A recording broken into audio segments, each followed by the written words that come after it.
దాదాసా సమాధి అనేక వందల సంవత్సరాల కిందట బీదర్ అనే గ్రామంలో ఒక చిన్న మఠం ఉండేది. ఆ మఠంలో దాదా అనే ఒక భక్తుడు, హుసేన్ అనే అతని శిష్యులు ఒక చిన్న గాడిద పిల్లతో సహా ఉంటూ ఉండేవాళ్ళు. ఆ దర్గా అంటే సాయిబుల మఠం అన్నమాట. మక్కాకు పోయే దారిలో ఉండటం వల్ల మక్కా యాత్రికులందరూ ఆ దర్గాలోకి పోయి వాళ్ళ భక్తి కొద్దీ కానుకలు వేసి వస్తుండేవారు. ఆ వచ్చిన కానుక వల్ల గురువు శిష్యులు జీవిస్తూ ఉండేవాళ్ళు. ఆ మఠంలో జీవసమాధి అయినట్టుగా చెప్పి తన గురువుగారి గురించి దాదా పెద్ద పెద్ద పాటలు తత్వాలు పాడుతూ ఉండేవాడు. తన శిష్యుడు హుసేన్ కూడా అవన్నీ చక్కగా నేర్చుకున్నాడు. కొన్నాళ్ళు అయ్యేసరికి హుసేన్కు మనసులో ఒక కోరిక పుట్టింది. గురువుగారి దగ్గరికి వెళ్ళి ఇలా అడిగాడు, ఇంతమంది సాయిబులు మక్కా పోయి పుణ్యం సంపాదించుకుని వస్తున్నారు కదా, మరి నేను కూడా వెళ్ళి వస్తాను గురు, అనుజ్ఞ ఇప్పించండి అన్నాడు హుసేన్. సరే నాయన, నువ్వు చేసిన సేవకు మెచ్చాను, కానీ ఫకీరుని కావడం వల్ల నా దగ్గర ఏమీ లేదు. అయినా నీకు నేను ఇచ్చేది బహుమతి ఒక్కటి ఉంది, అదే మన గాడిద పిల్ల. దీని శ్రద్ధగా గురువుగారు ఇచ్చిన కానుకగా స్వీకరించి తీసుకుపో అని హితవు చెప్పాడు దాదా.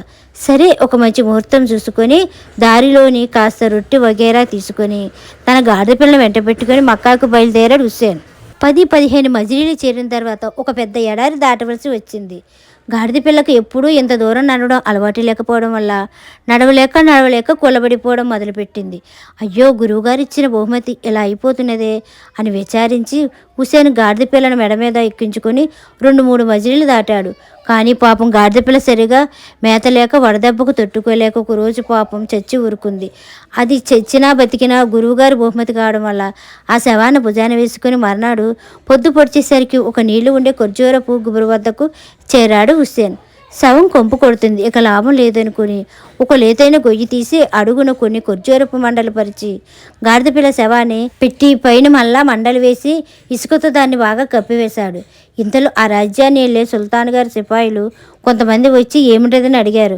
హుసేన్ తత్తరిపోయి, అయ్యా, ఇది మా గురువుగారైన దాదాషా గారి జీవ సమాధి అండి, 1 గంట క్రిందటే ఆ మహానుభావులు సమాధి అయ్యారండి అని వణికిపోతూ చెప్పాడు. భక్తితో వాళ్ళ సమాధికి నమస్కరించి వెళ్ళిపోయారు.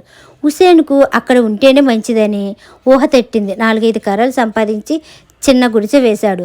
ఆ సమాధి మీద వచ్చిపోయే వాళ్లకు కనబడేటట్టు ఒక రాతి పలక మీద దాదాసా జీవ సమాధి మందిరము అని వ్రాసి తత్వాలు పాడుతూ అక్కడే కూర్చున్నాడు.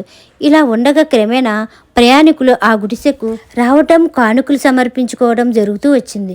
కొన్నాళ్ళకు హుసేన్ బాగా డబ్బు వెనకేసి చక్కటి భవనమే కట్టించాడు. ఆ ఎడారిలో ఇట్లా దాదా కీర్తి చాలా దూరం వ్యాపించింది. అది పోయి బేదర్లో ఉంటున్న అతని గురువు దాదాషా గారి వరకు పాకింది. ఈ మహానుభావుడు ఎవరే ఉంటాడో చూద్దామని ఉద్దుపుట్టి దాదాగారు కొన్నాళ్ళకల్లా ఆ భవనం వద్దకు చేరుకున్నాడు. ఆ గుర్రాలను, ఒంటెలను, ఆ భవనాన్ని చూసి ఆశ్చర్యపడ్డాడు. లోపలికి వెళ్ళాడు, ఇంకా ఆశ్చర్యపడ్డాడు. లోపల హుక్కా త్రాగుతూ శిష్యులు కొలువగా పొట్టు పరుపులపై నవాబు దర్జా వెలిగిస్తున్న తన శిష్యుని చూసి దాదాగారు నిశ్చేష్టుడయ్యాడు.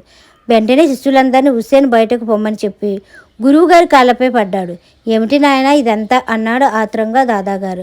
ఏం చెప్పను గురు, ఇదంతా మీ దయ.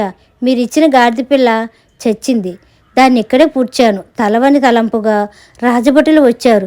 ఎప్పుడు ఎరగిన ఆ రాజభటులను చూడగానే భయపడి గబీమని మీ పేరు చెప్పేశాను. మీ పేరు మీదనే ఇంతవరకు ఈ సమాధి నడిచిపోతున్నది.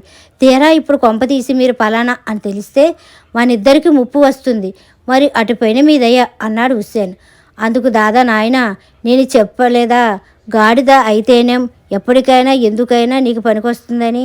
అక్కడ నేను పూజించేది సమాధి మాత్రం ఏమిటనుకున్నావు, దీని తల్లిదే అన్నాడు. ఈ కీలకం ఇప్పుడు తెలియగానే నిర్గంధపోయాడు శిష్యుడు హుసేన్.